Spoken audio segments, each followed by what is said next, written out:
Delhi blast ಅಲ್ಲ, ಈಗ ಮೊನ್ನೆ ಡೆಲ್ಲಿನಲ್ಲಿ ಬ್ಲಾಸ್ಟ್ ಆಗಿ ಸುಮಾರು 13 ಜನ ಜೀವ ಕಳ್ಕೊಂಡಿದ್ದಾರೆ. ಆಮೇಲೆ ಈ ಒಂದು ಟೆರರಿಸ್ಟ್ ಆ್ಯಕ್ಟಿವಿಟಿನ ಅದನ್ನು ಕೂಡ ಕರೆಕ್ಟಾಗಿ ಯಾರ್ಯಾರು ಇನ್ವಾಲ್ವ್ ಆಗಿದ್ದಾರೆ ಅವ್ರ ಮೇಲೆ ಆ್ಯಕ್ಷನ್ ತೊಗೊತೀವಿ ಅಂತ ಪ್ರಧಾನಮಂತ್ರಿಗಳು, ಗೃಹ ಮಂತ್ರಿಗಳು ಕೂಡ ಹೇಳ್ತಾ ಇದ್ದಾರೆ. ಬಟ್ ನಾವು ನಮ್ಮ ದೇಶದ ರಾಜಧಾನಿ ಡೆಲ್ಲಿ, ಅದು ರೆಡ್ ಫೋರ್ಟ್ ಅನ್ನೋದು ಅಷ್ಟೊಂದು ಇಂಪಾರ್ಟೆನ್ಸ್ ಇರುವಂತಹ ಒಂದು ಮಾನ್ಯುಮೆಂಟಲ್ ಸೈಟ್ ಇದೆ. ಅಲ್ಲಿ ಸುಮಾರು ಜನಸಂದಣಿ ಇದೆ. ನಾನು ಕೂಡ ಡೆಲ್ಲಿಗೆ ಹೋದಾಗ 1 ತಿಂಗಳ ಕೆಳಗೆ ಅಲ್ಲಿ ದೇವಸ್ಥಾನಕ್ಕೆ ಹೋಗಿ ಬಂದಿದ್ದೀನಿ, ಗೌರಿಶಂಕರ್ ದೇವಸ್ಥಾನಕ್ಕೆ. ಎಕ್ಸಾಕ್ಟ್ ಸ್ಪಾಟ್ ಅಲ್ಲೇ ಹೂವು ಹಣ್ಣು ಖರೀದಿ ಮಾಡಿ ದೇವಸ್ಥಾನಕ್ಕೆ ಹೋಗಿರೋದು. ಸೊ ಇಂಥ ಜನಸಂದಣಿ ಪ್ರದೇಶದಲ್ಲಿ ಪೆಹಲ್ಗಾಮ್ ಆಯಿತು, ಪುಲ್ವಾಮಾ ಆಯಿತು, ಅದಾದಮೇಲೆ ಆಗ್ತಾ ಇರೋದು ಡೆಲ್ಲಿನಲ್ಲಿ ಟೆರರ್ ಅಟ್ಯಾಕು. ಸೊ ಅದರಿಂದ ನಮ್ಮ ಹೋಮ್ ಮಿನಿಸ್ಟ್ರಿ, ಡಿಫೆನ್ಸ್ ಮಿನಿಸ್ಟ್ರಿ ಇವರೆಲ್ಲರೂ ಎಚ್ಚೆತ್ಕೊಂಡು ದೇಶದಲ್ಲಿ ಟೆರರಿಸ್ಟ್ ಆ್ಯಕ್ಟಿವಿಟೀಸ್ನ ಸರಿಯಾಗಿ ಟ್ರ್ಯಾಕ್ ಮಾಡಬೇಕು. ನಮ್ಮ ಜನತೆಗೆ ಒಂದು ಸುರಕ್ಷಿತ ವಾತಾವರಣವನ್ನು ಅವ್ರು ಕಲ್ಪಿಸಬೇಕಾಗುತ್ತೆ.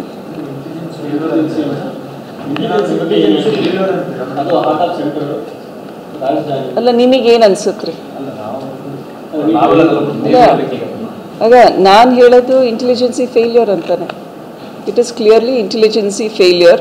ನಾವು ಟ್ರ್ಯಾಕ್ ಮಾಡಿಕೊಂಡು ಈ ರೀತಿ ಇಷ್ಟೊಂದು KG-ಗಟ್ಟಲೆ ಏನು ಎಕ್ಸ್ಪ್ಲೋಸಿವ್ ಮೆಟೀರಿಯಲ್ ರಿಕವರ್ ಮಾಡ್ತಾ ಇದ್ದಾರೆ. ಒಂದು ಮೆಡಿಕಲ್ ಇನ್ಸ್ಟಿಟ್ಯೂಷನ್ನಲ್ಲಿ ಟೆರರಿಸ್ಟ್ದು ಒಂದು ಹೈಡೌಟ್ ಆಗ್ತಾ ಇದೆ. ಸೊ ಇದನ್ನು I think our home ministry ಅವರೆಲ್ಲ ಎಚ್ಚೆತ್ಕೊಂಡು ಅಂಥ ಸ್ಪಾಟ್ಸ್ನ ಐಡೆಂಟಿಫೈ ಮಾಡಬೇಕು. ಒಂದು ನಾವು ಮಾಡಿದಂತಹ ಆಪರೇಷನ್ ಸಿಂಧೂರ್ ಅದರ ಒಂದು ಆನ್ಸರ್ ಇದು ಅನ್ನೋ ಹಾಗೆ ಹೇಳಿದರು ಭಯೋತ್ಪಾದಕರು. ಹೌದ್ರ, it's an answer for the operation Sindoor activity ಅಂತ.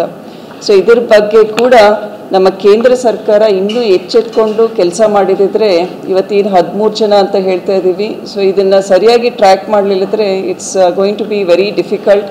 ಆಮೇಲೆ ನಮ್ಮ ಎಲ್ಲ ಸಿಟಿಸನ್ಸು ಸ್ಪೆಷಲಿ ಅಲ್ಲಿ 5 ಬೇರೆ ಬೇರೆ ಧರ್ಮದ ಒಂದು ಚರ್ಚ್ ಇದೆ, ಗುರುದ್ವಾರ ಇದೆ. ನಾನು ಅದನ್ನ ನೋಡಿ ಚಾಂದ್ನಿ ಚೌಕ್ನಲ್ಲಿ ಅದನ್ನ ನೋಡಿ ಖುಷಿ ಆಯಿತು ಗೌರಿಶಂಕರ್ ದೇವಸ್ಥಾನಕ್ಕೆ ಹೋದಾಗ. ಸೊ ಈ ರೀತಿ ಒಂದು ನ್ಯಾಷನಲ್ ಇಂಟಿಗ್ರೇಷನ್ ಅಂತ ನಾವೇನು ಹೇಳ್ತೀವಲ್ಲ ಅದರದ್ದು ಒಂದು ಎಕ್ಸಾಂಪಲ್ ಇತ್ತು. ಎಲ್ಲ ಧರ್ಮದ ಜನರು ಕೂಡ ಅಲ್ಲಿ ವಿಸಿಟ್ ಮಾಡ್ತಾರೆ. ಅಲ್ಲೇ ಟೆರರಿಸ್ಟ್ ಅಟ್ಯಾಕ್ ಮಾಡ್ತಾ ಇದ್ದಾರೆ ಅಂದರೆ ನಮ್ಮ ಸೆಕ್ಯುರಿಟಿ ಇನ್ನೂ ಬಿಗಿಯಾಗಿರಬೇಕಿತ್ತು. ಒಂದು ವ್ಯವಸ್ಥೆ ಫೇಲ್ಯೂರ್ ಅಂತಲೇ ನಾವೆಲ್ಲರೂ ಹೇಳ್ತಾ ಇರೋದು.